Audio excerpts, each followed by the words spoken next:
那我们今天的内容是什么呢？一句话概括，就是如何找到下一个苹果。如何找到下一个苹果？那我为什么这么说呢？大家可以看到我刚刚截图在这个画面上的，就是我们自从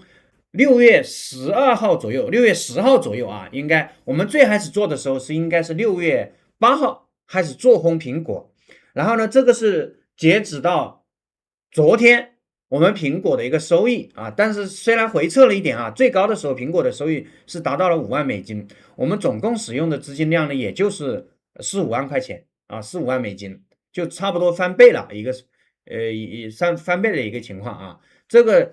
我们的期权体验班的学员那个粉丝朋友啊，就是之前听过格雷泽老师的课的，应该都知道啊，这个应该是不是马后炮啊，尤其是报了我们期权实战班的学员啊，你更应该知道我们这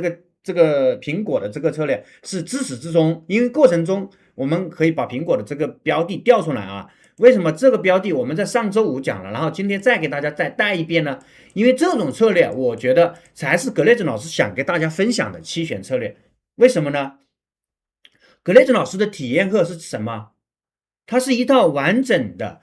并被时间验证的行之有效的一些投资方式，而不是说只给大家教一个标的，苹果可以做空的，然后比如说我们本周又准备了一个彩蛋啊，认为也可以做多做空了啊，不是这样的，就是我们把这个策略给到大家之后，大家至少从基础上能够理解期权，认识期权，然后如果更进阶的话，你还能从那个苹果啊或者某个标的里面的涨跌里面，你能够发现规律，能赚到钱啊。这个是格雷泽老师或者说我们的阳光财道想给大家带来的一个效果啊，给大家带来的一个干货啊。那我们今天可以看一下啊，这个苹果的这个策略我们是什么时候开始做的，然后过程中又发生了什么？我个人做呢是在6月9日介入的啊，上周五应该讲了。然后赚了6月9日呢，那波是赚了2万美元啊。然后后面我的建议是建议我们的体验班的，包括我们实战班的学员啊，都可以去做苹果啊，都可以去做苹果。然后这段期间呢，苹果是一直你可以是逢高加上逢低，就是你做短线的话，你可以一天都可以做一个来回啊，都可以赚个20%左右啊，这样子。当然过程中呢，格雷泽老师不是那种做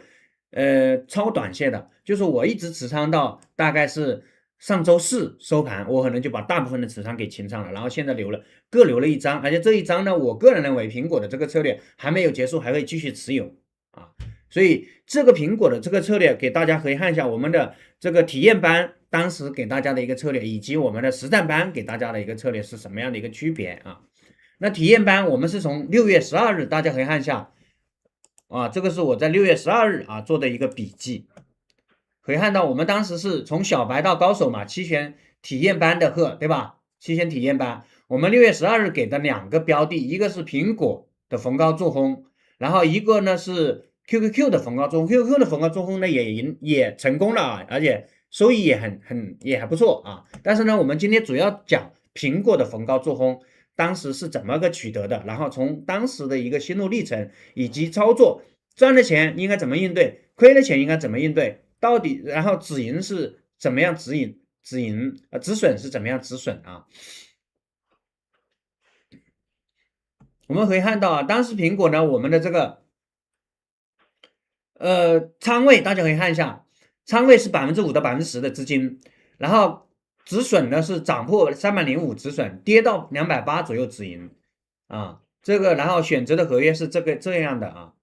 然后这个是我们的体验班，因为体验班的话，大家只是在我们的周2、周3、周4、周5的盘前那才能知道。但是实战班呢，我们来给大家看一下啊，实战班那就不一样了，可能有更具体的一个策略啊。那今天给大家带来的就是如何找到下一个苹果啊，如何找到下一个苹果。我们来看一下啊，就过程中。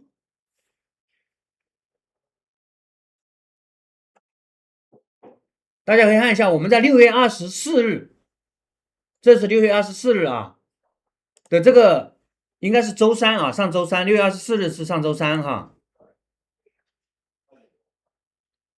你看，我们还特地建议我们的学员大家发现没有？当时我们的持仓是什么？7月17日的有15张空单，8月21日的有27张空单，然后呢有9月18日的1张空单，对吧？然后当时呢这个7月17日的还亏了一点。当时我给我们的这个学员，我们的实战班的学员是怎么讲的呢？6月24日，大家如果想做期权策略的话啊，我给大家放大一下。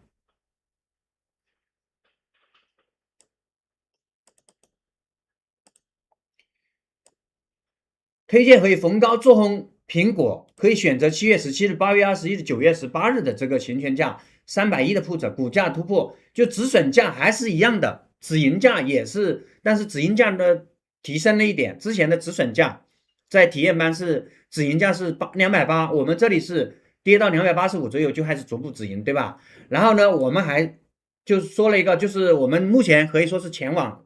比较有标志性的啊，就是该策略的赚钱信心，我们就是相当于是一个信心指数啊，就像现在的美联储加息的概率一样，我们把这个是呢当做一个概率，就是某个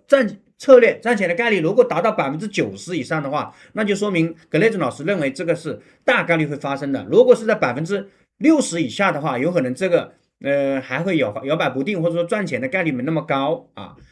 所以说，只要达到70%或者以上的策略，我个人认为就是大家去做的话，应该都可以赚到钱啊。尤其是达到80%或者85%以上的策略，那完全是没有任何问题的。那格雷兹老师有没有80%或者85%以上的策略呢？是完全有的啊，是 BE 啊 BE，而且它也一样的，它跟李来一样，李来只能适合用牛市价差，BE 的话它只适合用熊市价差啊。这两个是我今天给大家分享的彩蛋，而且我尤其是推荐大家去做，就是如果大家两个都做的话是更好，成年人不做选择嘛。但是如果大家的这个因为我目前没有李来的多单啊，我会明确的讲，但是我有 BE 的空单啊。这个为什么是可以逢高做空呢？我们可以看一下它的日线，目前是不是下降趋势，对吧？它至少要把这个20日均线283，还有它的5日均线296这个地方突破，我们才可以说它的日线的级别下跌趋势给那个止跌企稳了。然后周线目前可以看到，它是一个典型的一个周线的顶部结构，对吧？顶部结构我们都说过，周线的顶部结构出来了，而且是一个非常标准的顶部结构。哪几个指标呢？历史最高价出现了，然后是下跌的啊，跌了23%，然后呢是然后是出了长上影线，对吧？然后是放巨量的啊，这4个条件都符合了，所以说它的周线是完美的一个做空的标的。然后月 K 线呢，它比上周的价格285还低了一点点，它只要比它上周的价格低，它的月线的这个顶部结构也成立了。所以说它从趋势来讲，它的短期趋势日线、中期趋势周线、长期趋势月线都是下降趋势。然后从顶部结构来讲，日线顶部结构、周线顶部结构、月线顶部结构都要成立了。因为今天就是6月份的最后一天，它只要今天收盘不高于285，它的月线级别的顶部结构就必然成立。所以说我个人认为啊，这个 BE 它是一个完美的一个逢高做空的标的。那这个逢高做空的标的怎么样去做啊？我直接给大家去节省大家的时间啊，就是用看涨用扣的策略去做啊。